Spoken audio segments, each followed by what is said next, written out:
and welcome here on pierosini.com, the wine show. And maybe you're asking yourself now, who is this man? And who's close to me? I will reveal it immediately. Close to me is Michael Silacci. He's the official chief winemaker of legendary Opus One.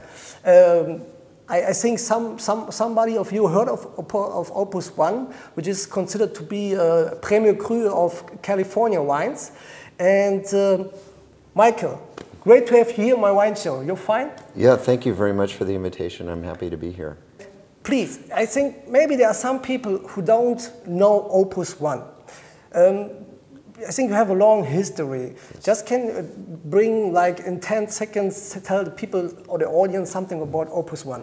Yeah, Opus One is a joint venture that was founded by Robert Mondavi and Baron Philippe de Rothschild. The titans of the wine industry, right? Yes, yes, exactly. Yeah. Visionaries of the wine world. And it was actually Baron Philippe's idea. He approached Mr. Mondavi, invited him to Pauillac in 1978 to discuss the joint venture. And in 1 hour after having a meeting in Baron Philippe's office, they decided on the 3 main objectives of Opus One. Opus One is a classic red wine made from Bordeaux varieties. It's a reflection of the 2 partners, so that you can perceive some of Pauillac and some of Oakville in every vintage of Opus One. And third, we're unique and different from Chateau Mouton Rothschild or Robert Mondavi Winery. So it was, just to make it clear, the wines that came, the grapes, they grew in the Nappa Valley, right? In California? The grapes are grown in the Nappa Valley. Okay, yes. So they're not taken from France to California, right? No, no, no. Just to have this clear. I think the first winemaker or enologist, they were, it was Timothy Mondavi? And Lucien Sieno. Sieno. Yes. Who was the winemaker of Mouton Rothschild. Exactly. Until '85. Yes. And then there was a change. Patrick Leon. Yes. Okay. So I just ask myself, how did it work? The 2, you know, really famous winemakers are working together, making one wine. Was it easy to work? Because I think they have all the same idea, but I can imagine it was quite a difficult way also. I think Opus One made its way anyway, but just can you explain something, how did you manage to work with 2 enologists? To me it was very interesting because I had been with Warren Winiarski at Stagsley Wine Cellars. Which is very famous. I just, this morning, I was asking myself, did you, in '76 there was the Judgment of Paris. Yes. You've been working these days? No. The legendary wines? I was picking grapes then. Okay. Yes. So like, okay, yeah. Everybody has to start somewhere. Everyone has to start somewhere. Okay. So I started in Muscadet with a pair of scissors and a field of grapes to pick, so. Okay. With students. So. But anyway, it was really interesting to go to work at Opus One and to be able to work with Patrick Leon and Tim Mondavi and to see how, to learn how each of them brought the philosophy of their wineries to Opus One and how they balanced out. And then all of a sudden it was a tripod because I was the third leg of the stool. Okay. And I thought it was a great experience. They learned how I think and the approach I take. And I was given right away responsibility for the vineyard and winemaking on a day-to-day basis. And then once everyone became comfortable with it, Patrick Leon retired in 2003, and I was named winemaker. What are you doing to drive your employees to reach for the stars in the winery? How do you have a secret?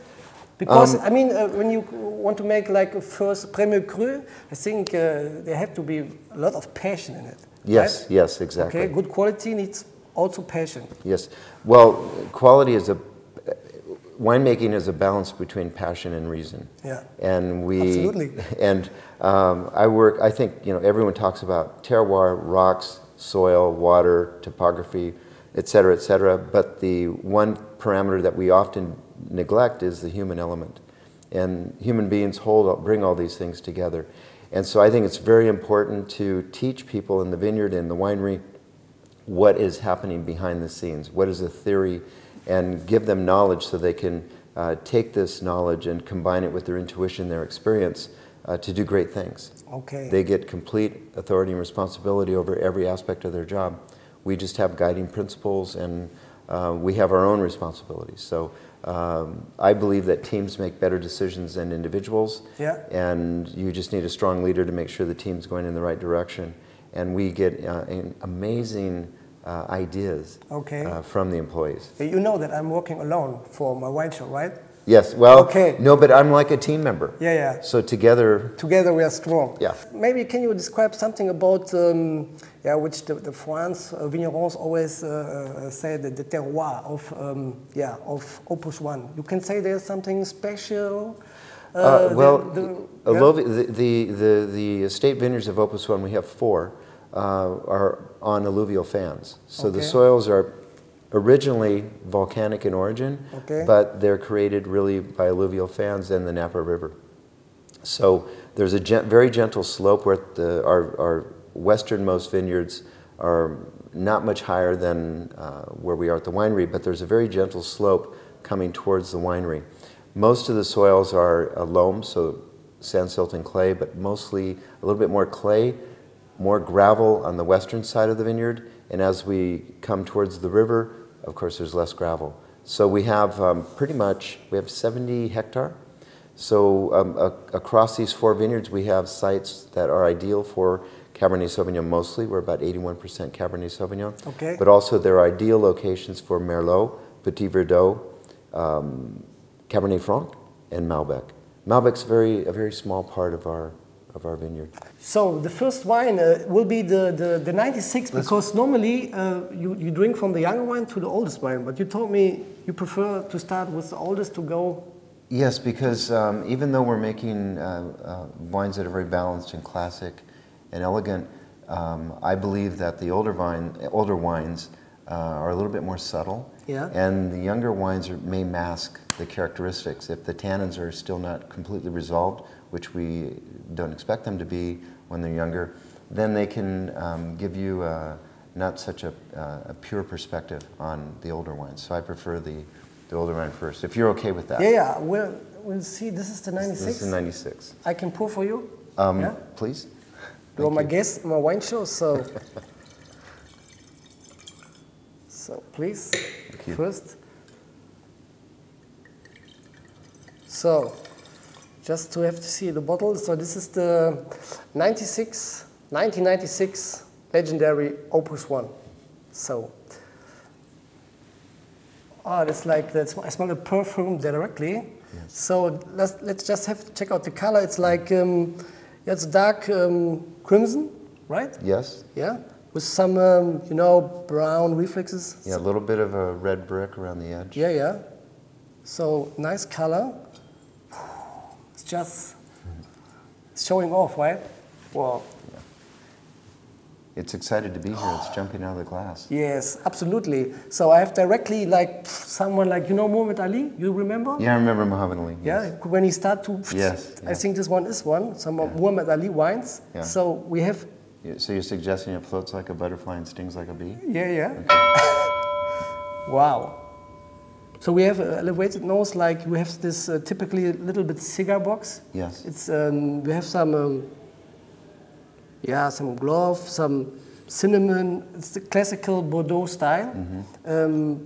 A little bit of forest floor and forest. I see some dried fruit. Yeah. Some mushrooms also. But still a lot of impact of fruit. Yes. Yeah, black currants. We have some cherry, dark chocolate, a little bit, a nice vanilla. How do you say vanilla? Vanilla, yes. Just a little bit, just a hint. And a touch of sandalwood. Wow. Yeah. So really, can you tell something about the vintage 96? Yeah, 96. Just in short, in a quick version. Yes. 96 was a fairly dry vintage with many heat spells during the summer, maybe 10. So it really drew a lot out of the grapes. And during the summer, at the end of the summer during harvest, the weather was just perfect, Indian summer, and the harvest went without a hitch. So. Okay.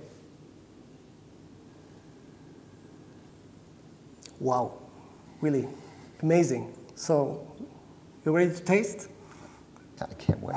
Wait.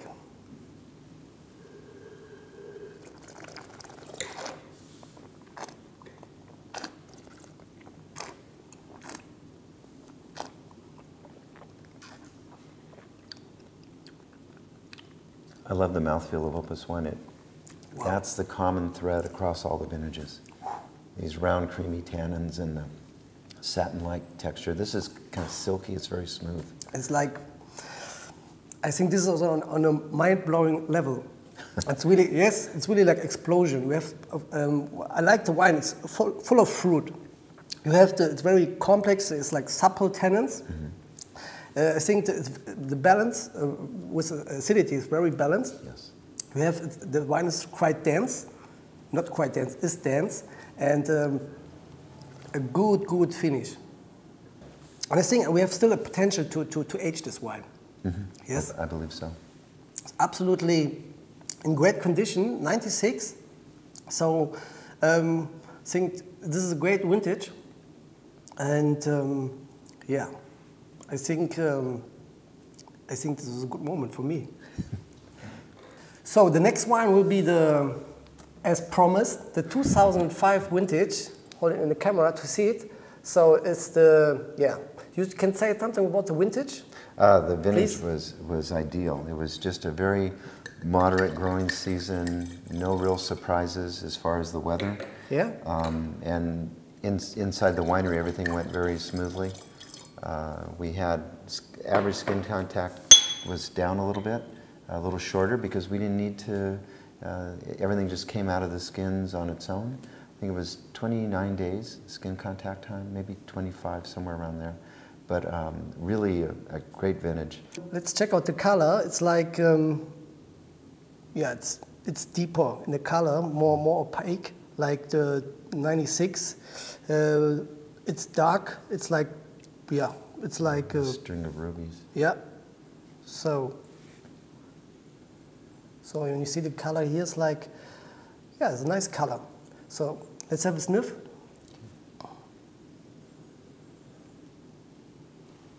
Oh, this is the young one, the young wild wine. So it's full. You don't have this cigar box aromas here. It's more the fruit. It's up front. It's like. Yeah, I have some black currants as well. More yes. the black currants, yeah, more like the kirsch, cherries. Oh. The fruit, you have really an impact of fruit here in this wine. How do you preserve the fruit during the harvest? That's a good question. I was thinking about that because it's true the fruit is here and we want it to remain for quite a while. We started picking at night in 2001. Night? At night. So with everybody with a torch looking for grapes? Actually, no, we put... the grape hunt. The grape hunt, yes. It's like the Easter Bunny. We have a bank of lights, very powerful floodlights. Yeah, of course. And for each tractor, we have over-the-road tractors, we can accommodate 24 people picking behind it. So we start at 3 o'clock in the morning because the vines and the berries rehydrate overnight, and we want to have a slight dilution of the sugar so we can keep the alcohols down. And so we pick at night, beginning at 3 o'clock in the morning, we pick from 3 to 9 o'clock. And that's also in the window when we taste fruit to make harvest decisions. That's usually 6:30 to 9 o'clock in the morning. So we've captured the fruit when we would normally have tasted it. And that does a couple things. One, as I mentioned, it keeps the sugar levels as low as we can get them. And secondly, we bring the fruit in fresh and cool, so we don't have to chill the tanks. Okay. We crush fruit in the tanks and mix them, and when they warm up, when the fermentation starts, is when everything begins. But we've protected them.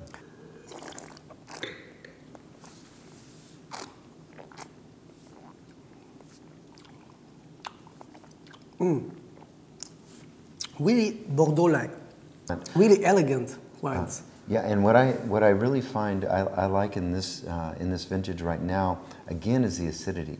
The acidity is holding everything together. The wine is juicy. Yeah, it's absolutely. Juicy, and you almost forget how smooth and creamy and round the tannins are, and the satin character of the texture.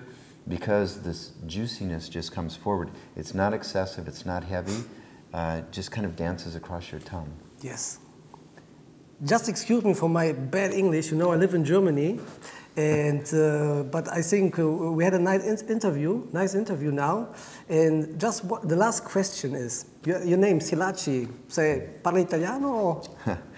No, not really. Oh, you have Italian origin, right? My grandparents came from Ticino in Switzerland. Okay. And I learned French. Yeah. And when I go to Ticino, I speak French. You know, the Swiss, they speak every language on earth. So I speak French with my cousins. Okay. And by the way, you speak English very well, so I wanted to make sure to... Okay, thank you. Yeah. So, thanks once again, really a lot. Thank you. For being here in my show. I really appreciate it. Well, I wish you everything, healthiness, luckiness, good vintages for Opus One. And, well, I hope you enjoyed the show, and what can I else say? Stay tuned and see you in the next clip.